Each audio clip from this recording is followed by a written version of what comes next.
Boa noite, professora Vânia. Boa noite, pessoal que está assistindo. O meu grupo, eu e o Thiago, a gente conseguiu a ilustre presença do João Gilberto Vedovelo, que é residente de Paulínia, estudou na Universidade Metodista de Piracicaba, formado em Comunicação Social, Publicidade e Propaganda, tem pós em Marketing Digital e mestrado em Administração. Ele já tem mais de 25 anos trabalhando nessa área e está lecionando há quase 17. Ele trabalha no Centro Universitário de Paulínia como professor e também faz outros trabalhos na Unip, Unisal e Croton.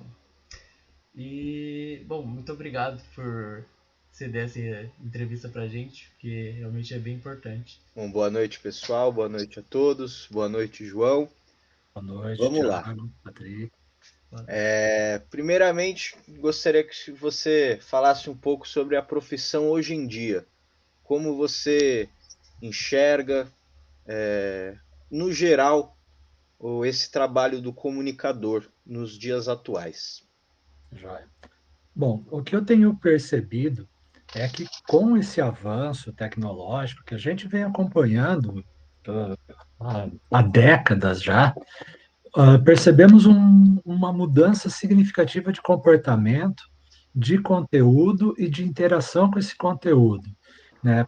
Para vocês e o restante da classe ter uma ideia, eu sou formado em 96, 1996, já tem 25 anos aí de janela, que uma boa tecnologia era você ter um computador, você ter um CorelDRAW, um PageMaker, alguma coisa assim, né, o Photoshop, e era o que a gente estudava, era o que a gente via, né? Tinha produção de conteúdo, mas o conteúdo era muito mais estático, ele era muito mais. Se falava, por exemplo, de mala direta ainda.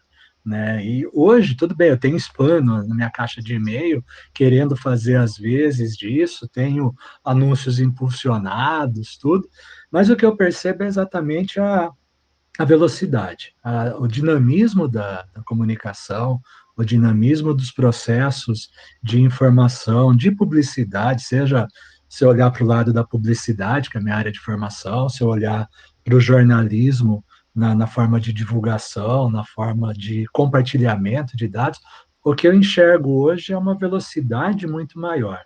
Né? Isso, de um lado, é muito interessante, é muito bom, porque eu eu me lembro quando eu entrei na universidade, a primeira coisa que eu fiz foi assinar um jornal, que eu queria ter uma atualização constante daquilo que eu estudava, daquilo que eu via, tal.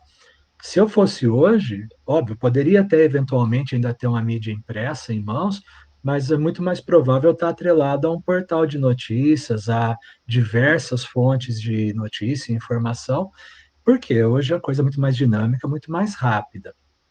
Tem o lado bom, que é esse, a gratuidade da informação, a velocidade da informação, a capilaridade de uma informação, no sentido de eu conseguir múltiplos canais para obter uma informação mais refinada, mas, por outro lado, a gente tem um problema maior, que é também esse universo de fake news, esse universo de produção indistinta de conteúdo.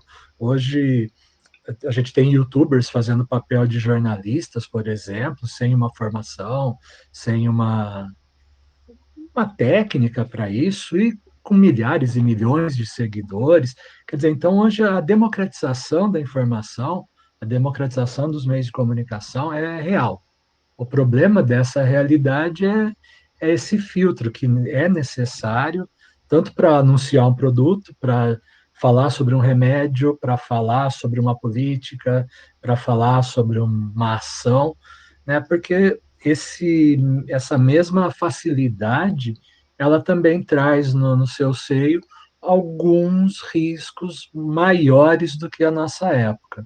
Né? Então, do mesmo lado que eu celebro, eu vejo também com um pouquinho de preocupação. E como você imagina daqui para frente, no futuro, que essa questão sobre tanto o lado bom como o lado ruim, como você enxerga que vai tanto o profissional né, como a sociedade, né, o público em si, como você acha que vai estar atrelado É. na nossa sociedade?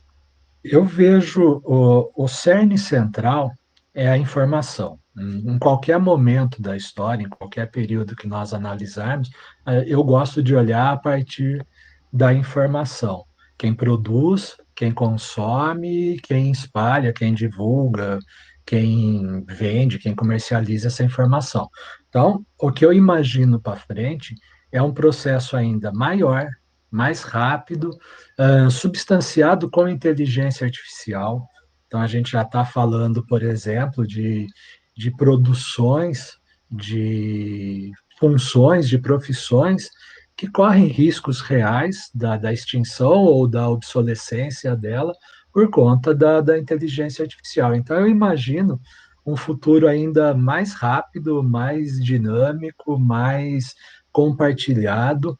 O que eu vejo de diferente nisso é o consumidor, é o leitor, né? Eu vejo uma sociedade muito mais plural, eu vejo uma sociedade muito mais conectada, uma sociedade muito mais, como é que eu diria, consciente de algumas coisas que a nossa época elas existiam, mas não eram tão compartilhadas, não eram tão divulgadas. Por exemplo, questões ambientais, questões de gênero, questões sociais, questões de aceitar ou não aceitar alguns discursos. A gente viu o ano passado, no meio de uma pandemia, um movimento chamado Black Lives Matter, que se posicionou mesmo contra uma situação, contra um fato que teve reverberação em outros países, em outros lugares do país. Mas, se eu olhar para a história, eu vou ver, por exemplo, o mesmo movimento no Brasil no final da década de 70, começo da década de 80, com um movimento chamado MNU, Movimento Negro Unificado, que tinha pautas semelhantes, que tinha um discurso semelhante, que tinha uma reivindicação semelhante, mas não tinha esse poder de aglutinação que esse movimento, no momento, teve por conta do dinamismo da informação, do compartilhamento de dados e de uma sociedade mais engajada.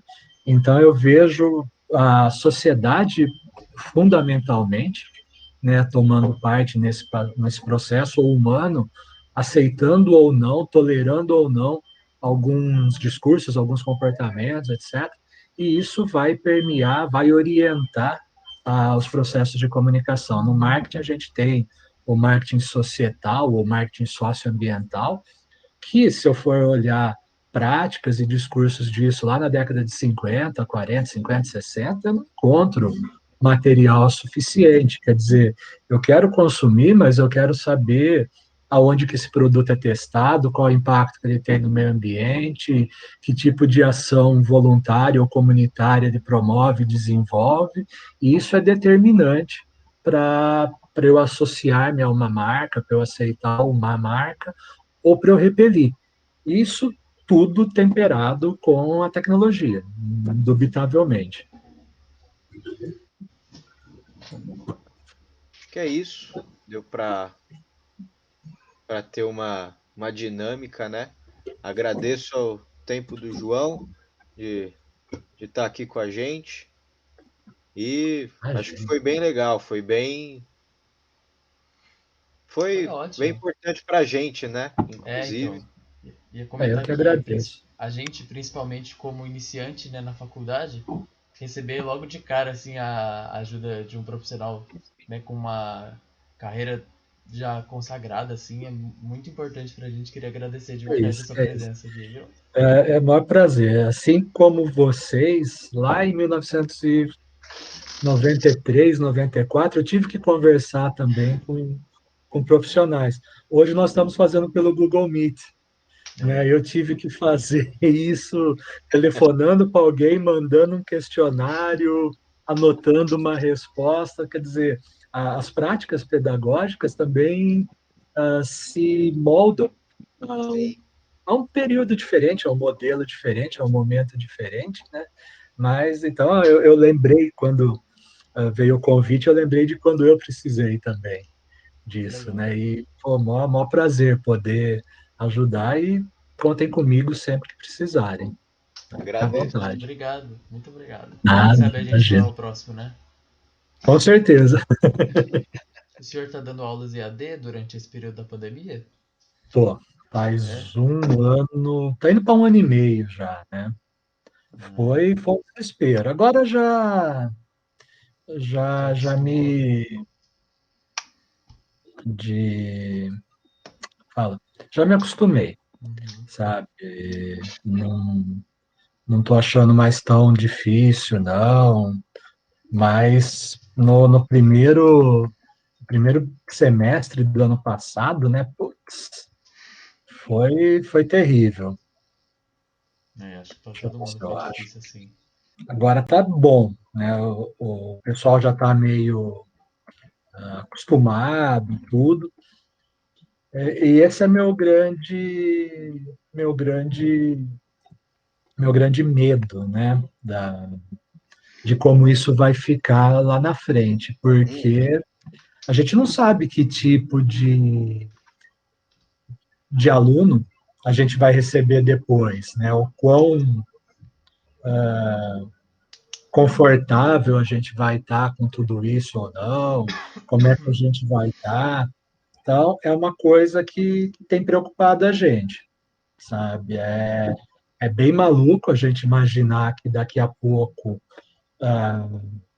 a gente volta para dentro de uma sala de aula, mas ainda com medo da proximidade, com medo do contágio, com uma taxa de vacinação que a gente sabe que não vai ser tão boa, né?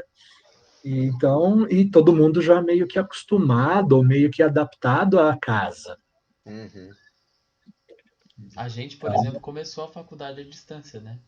Porque esse é pois o nosso é, eu primeiro tenho semestre. alunos que estão no terceiro semestre e primeiros 10 dias, 15 dias, 2 semanas de aula foi presencial. O resto, Nossa.